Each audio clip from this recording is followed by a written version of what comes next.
Hi friends, എല്ലാവർക്കും Hasina's cooking വീട്ടിലേക്ക് സ്വാഗതം. എൻ്റെ ചാനൽ ആദ്യമായിട്ടാണ് കാണുന്നതെങ്കിൽ എല്ലാവരും ഒന്ന് സബ്സ്ക്രൈബ് ചെയ്ത് സപ്പോർട്ട് ചെയ്യണേ. ഞാനിന്നിവിടെ തയ്യാറാക്കാൻ പോകുന്നത് ഒരു ഈസി സിലേപ്പി കറിയാണ്. അതിന് വേണ്ട ഇൻഗ്രീഡിയൻസ് എന്തെല്ലാമെന്ന് നോക്കാം. ഇത് വളരെ എളുപ്പത്തിൽ തയ്യാറാക്കാൻ പറ്റിയ കറിയാണ് കേട്ടോ. ഇതുപോലെ തയ്യാറാക്കി നോക്കാത്തവർ എല്ലാവരും ഒന്ന് ട്രൈ ചെയ്ത് നോക്കണം.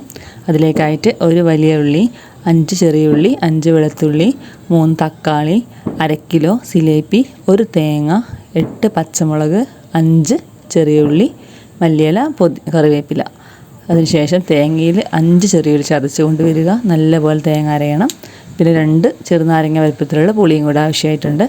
അതിനുശേഷം ചട്ടി അടുപ്പിൽ വെച്ച് അതിലേക്ക് ഓയിലൊഴിച്ച് നല്ലപോലെ ചൂടാകുമ്പോൾ ഒരു 1/2 സ്പൂണ് ഉലുവ ഇട്ട് കൊടുക്കുക. അത് നല്ലപോലെ ഒന്ന് പൊട്ടി വരുന്ന സമയത്ത് വലിയുള്ളി, വെളുത്തുള്ളി, ചെറിയുള്ളി എല്ലാം കൂടെ ചേർത്ത് നല്ലപോലെ ഒന്ന് മിക്സാക്കുക.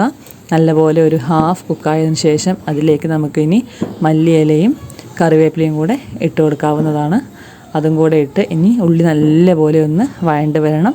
ആ ഒരു ഉള്ളിയുടെ വെള്ളമയമില്ല അതെല്ലാം ഒന്ന് പോകുന്നവരെ നല്ലപോലെ ഒന്ന് വഴറ്റിയെടുക്കുക. ഇനി അതിലേക്ക് നമുക്ക് കട്ട് ചെയ്ത് വെച്ച തക്കാളിയും പച്ചമുളകും കൂടെ ചേർത്ത് കൊടുക്കാം. അതും കൂടെ ചേർത്ത് നല്ലപോലെ ഇളക്കി തക്കാളി ഒരു ഹാഫ് കുക്കായി വരുന്ന സമയത്ത് നമുക്ക് അതിലേക്ക് വേണ്ട പൊടികളെല്ലാം ചേർത്ത് കൊടുക്കാം. ഈ സമയത്ത് നമുക്ക് സ്റ്റൗവ് സിമ്മിൽ വെക്കണം കേട്ടോ. 2 സ്പൂൺ മുളക് പൊടി, 2 സ്പൂൺ മല്ലിപ്പൊടി, 1 സ്പൂൺ മഞ്ഞൾപ്പൊടി, 2 സ്പൂൺ ഉപ്പ്, പിന്നെ 1 സ്പൂണ് പെരുംജീരകത്തിൻ്റെ പൊടി കൂടെ ഞാൻ ചേർത്തിട്ടുണ്ട്. അത് ഞാൻ വീഡിയോ എടുക്കാൻ വിട്ടുപോയതാണ്. ഇത് ഞാൻ ഒരു തേങ്ങയുടെ അളവാട്ട പറയുന്നത്. നിങ്ങൾ ഹാഫ് മുറിയാണ് എടുക്കുന്നതെങ്കിൽ ഇതിൻ്റെ എല്ലാം പകുതി മാത്രം എടുത്താൽ മതിയാകും. ഇനി നമുക്ക് പുളി പിഴിഞ്ഞ് വെച്ച വെള്ളം അതും കൂടെ അതിലേക്ക് ചേർത്ത് കൊടുക്കാവുന്നതാണ്. അതും കൂടെ ചേർത്ത് നല്ലതുപോലെ ഒന്ന് മിക്സാക്കുക. അതിനുശേഷം നമുക്ക് അരച്ച് വെച്ച തേങ്ങ അതുകൂടെ അതിലേക്ക് ചേർത്ത് കൊടുക്കാം. ഇനി നമുക്ക് കറിക്ക് ആവശ്യമായിട്ടുള്ള വെള്ളം കൂടെ ചേർത്ത് കൊടുക്കുക. ഇനി നല്ലപോലെ ഒന്ന് തിളയ്ക്കാൻ വെക്കണം. അതിന് മുമ്പ് നമുക്ക് കട്ട് ചെയ്ത് വെച്ച മാങ്ങാ പീസ് കൂടെ ഇട്ട് കൊടുക്കാവുന്നതാണ്. പുളിയുള്ള മാങ്ങയാണെങ്കിൽ ഈ സമയത്ത് ചേർത്താൽ മതി കേട്ടോ. പുളി ഇല്ലാത്തതാണെങ്കിൽ നമുക്ക് പൊടികളിടുന്ന സമയത്ത് തന്നെ ചേർത്ത് കൊടുക്കാവുന്നതാണ്. ഇനി നമ്മുടെ കറി നല്ലപോലെ ഒന്ന് തിളച്ച് വന്നിട്ടുണ്ട്. നല്ലപോലെ തിളച്ച് ആ പൊടിയുടെ എല്ലാം പച്ചമണമെല്ലാം മാറി വരുന്ന സമയത്ത് നമുക്ക് നമ്മുടെ സിലേപ്പിയുടെ പീസസ് എല്ലാം അതിലേക്ക് ഇട്ട് കൊടുക്കാം.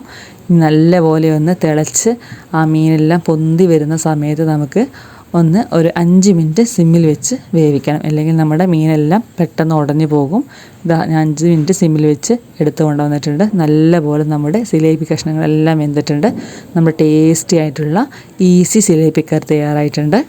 ഇതുപോലെ ട്രൈ ചെയ്ത് നോക്കാത്തവർ എല്ലാവരും ഒന്ന് ട്രൈ ചെയ്ത് നോക്കി നിങ്ങളുടെ വിലയേറിയ കമൻസും ഷെയറും ലൈക്കും എല്ലാം അറിയിക്കണേ. ഞങ്ങൾ ഈസി റെസിപ്പിയാണ്. ഇതുപോലെ ട്രൈ ചെയ്ത് നോക്കാത്തവർ എല്ലാവരും ഒന്ന് ട്രൈ ചെയ്ത് നോക്കണം. Thanks for watching.